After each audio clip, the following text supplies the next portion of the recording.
Hello friend, I hope आप सभी अच्छे होंगे। Welcome to my channel Mavika Shukla. आप डीएलएड फर्स्ट सेमेस्टर, आप लोगों को मेरे चैनल पर सब डीएलएड फर्स्ट सेमेस्टर के सभी सब्जेक्टों की वीडियो मिलेंगी, जिसमें मैम के द्वारा सारा सिलेबस डिस्कस किया जाता है। आई होप आप सभी लोगों को मेरे चैनल पर जो वीडियो है वो अच्छी लगती होंगी। और आज का सब्जेक्ट है संस्कृत, जिसमें मैम के द्वारा सारा सिलेबस डिस्कस किया जाएगा आज की वीडियो का। आई होप आप सभी को पसंद आएगा, और यदि आप लोगों को ये सिलेबस पसंद आए, वीडियो पसंद आए तो शेयर करना, सब्सक्राइब करना, लाइक करना मत भूलें, बिकॉज़ मेरे चैनल पे आप सभी सब्जेक्ट की वीडियो मिलती हैं, जिसमें मैम के द्वारा सारा सिलेबस डिस्कस किया जाता है। डीएलएड फर्स्ट सेमेस्टर के सभी सब्जेक्टों की वीडियो मिलेंगी, और इन सभी सब्जेक्टों की पीडीएफ आपको इट्स ओके क्लास पे मिलेगी, जिसमें मैम ने लिंक दिया हुआ है। उस पर जाकर आप लोग अपने नोट्स की पीडीएफ ले सकते हैं।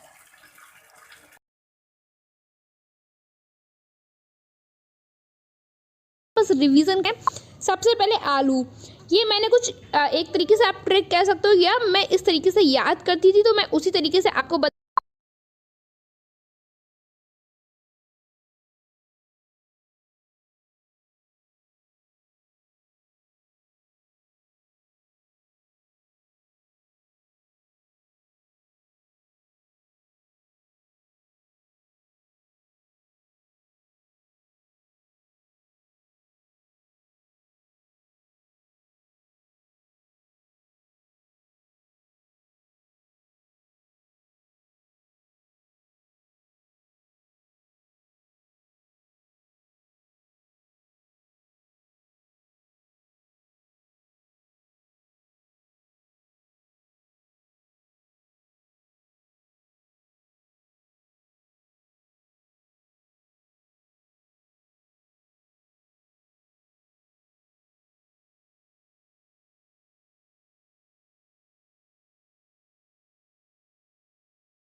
सबसे पहले आलू, ये मैंने कुछ एक तरीके से आप ट्रिक कह सकते हो, या मैं इस तरीके से याद करती थी तो मैं उसी तरीके से आपको बता रही हूँ। जिस तरीके से आ से आलू होता है उसी तरीके से आ से आलू लिखा हुआ है, तो ये चीज़ आप लोग याद कर सकते हो, बिकॉज ये सेम वर्ड की चीज़ें हैं। तो सेम वर्ड अगर आपको मिल जाता है तो यहाँ से आप लोग टिक लगा सकते हो। अगर आपके ऑप्शनल क्वेश्चन आते हैं उसके साथ ही आपको याद भी जल्दी हो जाए कि आ से आलू होता है, और संस्कृत में भी आलू ही आ से होता है। उसके बाद ककड़ी, ककड़ी को हम लोग करकटी कहते हैं संस्कृत में, आप लोग याद कर सकते हो, का से ककड़ी और का से करकटी। उसके बाद का से कद्दू होता है, का से कुष्मांड भी होता है, कद्दू को संस्कृत में हम लोग कुष्मांडा कहते हैं। उसके बाद आता है करेला, करेला को संस्कृत में हम लोग करवेलम कहते हैं, का से करेला होता है और का से ही करवेलम होता है। उसके बाद नेक्स्ट देखते हैं मूली, माँ से मूली होती है, माँ से मूलिका होती है, मूली को संस्कृत में मूलिका कहते हैं।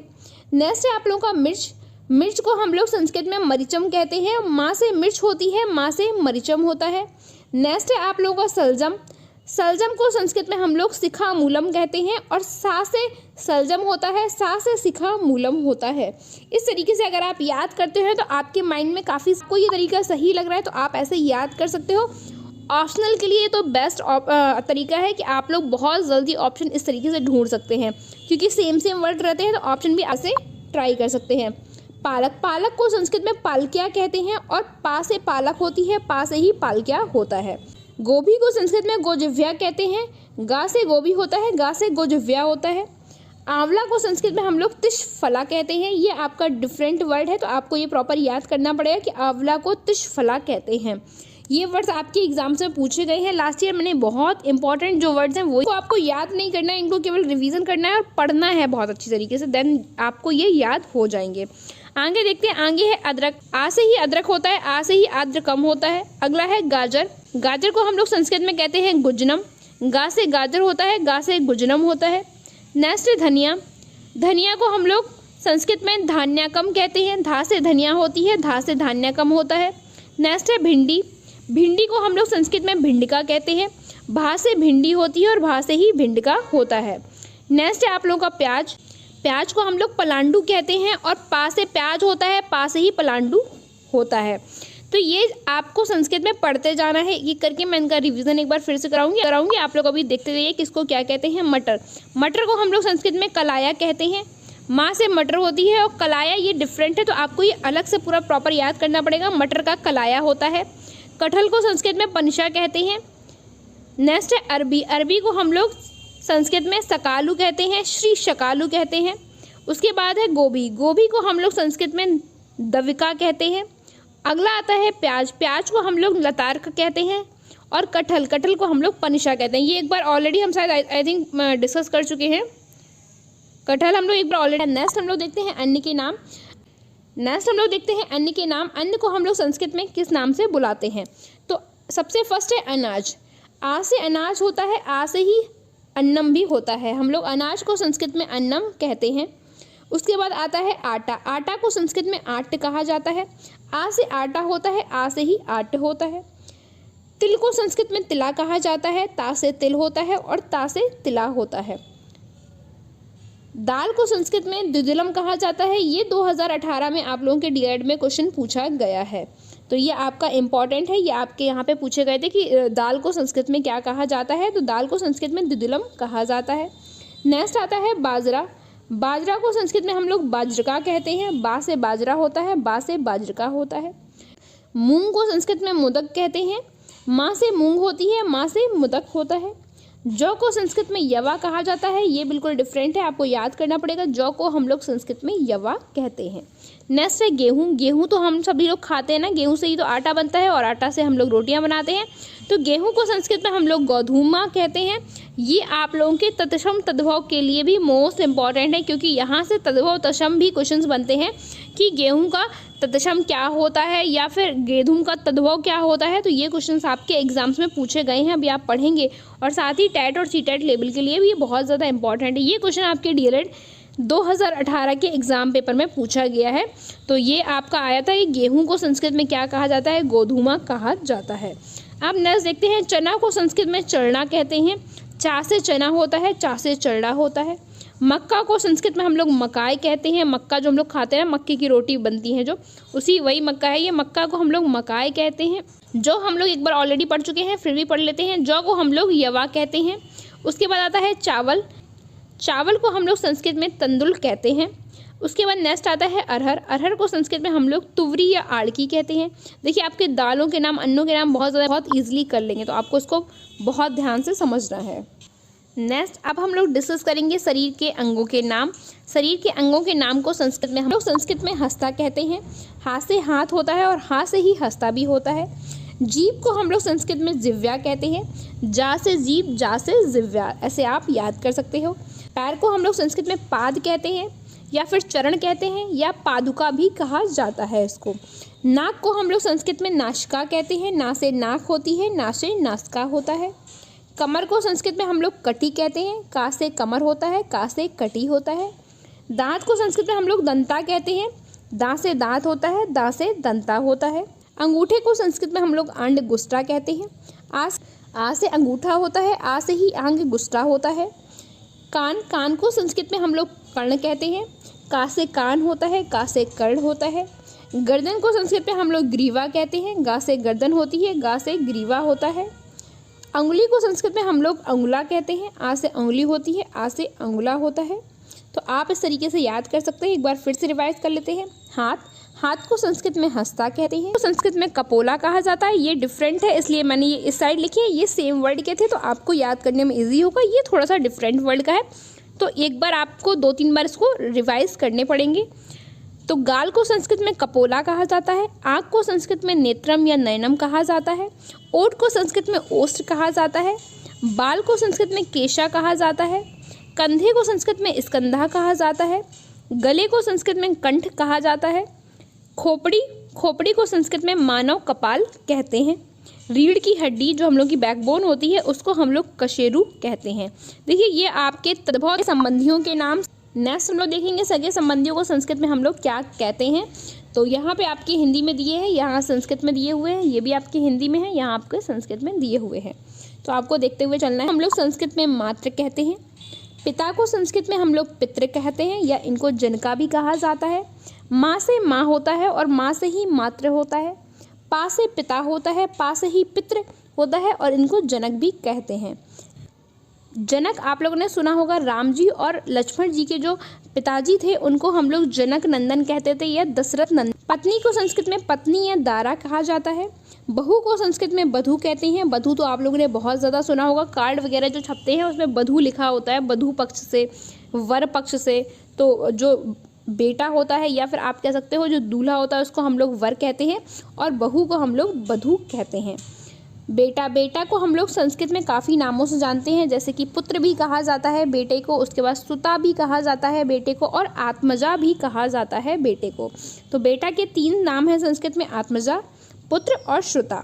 उसके बाद बेटी को 2 नामों से जाना जाता है संस्कृत में। पहला तो पुत्री, दूसरा है दुहिता। पुत्री और दुहिता के नाम से बेटी को जाना जाता है। बड़ी बहन को हम लोग संस्कृत में अग्रजा कहते हैं। बड़े भाई को संस्कृत में हम लोग अग्रज कहते हैं। कहते नहीं है ये मेरा अग्रज भाई है या अग्रजा बहन है मेरी, तो ये वही है। बहन को हम लोग अग्रजा कहते हैं और भाई को हम लोग अग्रज कहते हैं संस्कृत में। चाचा को हम लोग संस्कृत में पितज्ञ कहते हैं, क्योंकि चाचा भी पिता के समान होते हैं। चाची को हम लोग पितव्या कहते हैं।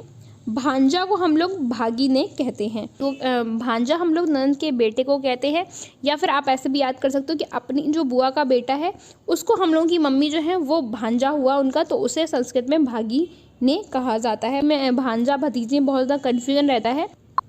जैसे छोटा जो भाई होता है उसे हम लोग अनुजा कहते हैं, बड़े भाई को हम लोग अग्रजा कहते हैं। छोटी बहन को हम लोग अनुजा कहते हैं और बड़ी बहन को हम लोग अग्रजा कहते हैं। ये देखिए ये है बड़ी बहन को अग्रजा कहते हैं, जबकि छोटी बहन को हम लोग अनुजा कहते हैं। ताऊ को हम लोग संस्कृत में ताता कहते हैं। ताई को हम लोग संस्कृत में ज्येष्ठ पितव्या कहते हैं। दादा को हम लोग संस्कृत में पितामह कहते हैं। आप लोगों ने सुना होगा भीष्म पितामह के बारे में, तो उनको भीष्म पितामह की उपाधि दी गई थी, उनको कहा जाता था भीष्म पितामह। और दादा को हम लोग पितामह कहते हैं। दादी को हम लोग पितामही कहते हैं। नाना को हम लोग मातामही कहते हैं। पितामही और मातामही इन दोनों में एक बार डिफरेंस देखते हैं। देखिए दादा मतलब पापा की तरफ से होते हैं ना, दादा मतलब जो पापा के पिताजी होते हैं उनको हम लोग दादा कहते हैं, तो पापा की तरफ से इसलिए पितामह हो गए। और दादी जो है ये भी पापा की तरफ से है तो ये पितामही हो गई। लेकिन नाना जो है ये मम्मी की तरफ से होते हैं, मतलब मम्मी के जो पिताजी होते हैं उनको हम लोग नाना कहते हैं ना। तो मातामही जो होते हैं वो नाना होते हैं, मातामही जो होती हैं वो नानी होती हैं। और पितामह और पितामही जो होते हैं, पितामह और पितामही जो होते हैं वो आपके दादा और दादी पापा की तरफ से होते हैं। तो ऐसे आप लोग याद करेंगे ना कनेक्शन करके। ये 2 चीज़ें आपको कंफर्म हो गई। उसके बाद आते हैं सास को हम लोग श्वश्रु कहते हैं।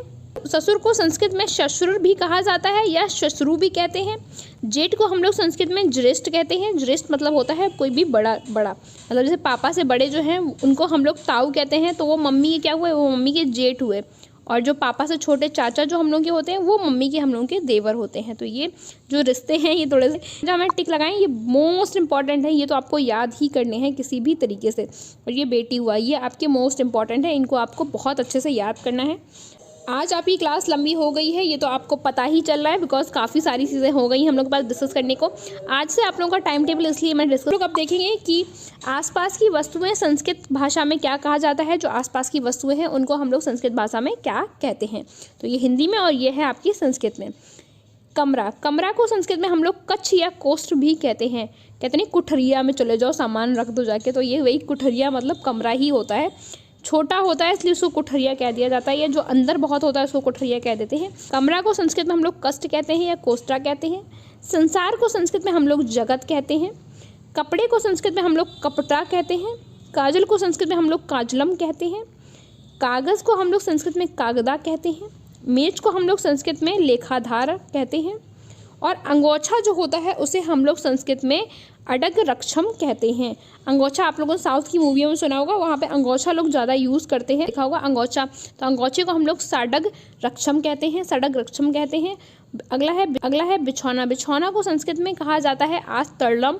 ये काफ़ी ज़्यादा टफ है, बिकॉज ये बोलने में काफ़ी ज़्यादा डिफिकल्ट आ रहे हैं, तो आप लोगों को इनको याद करना थोड़ा सा टफ हो जाएगा, बट आप लोग रिवाइज करते चलिए इनको बार बार तो आपको ये याद हो जाएंगे। बिछौना को संस्कृत में हम लोग कहते हैं अस्ततरलम।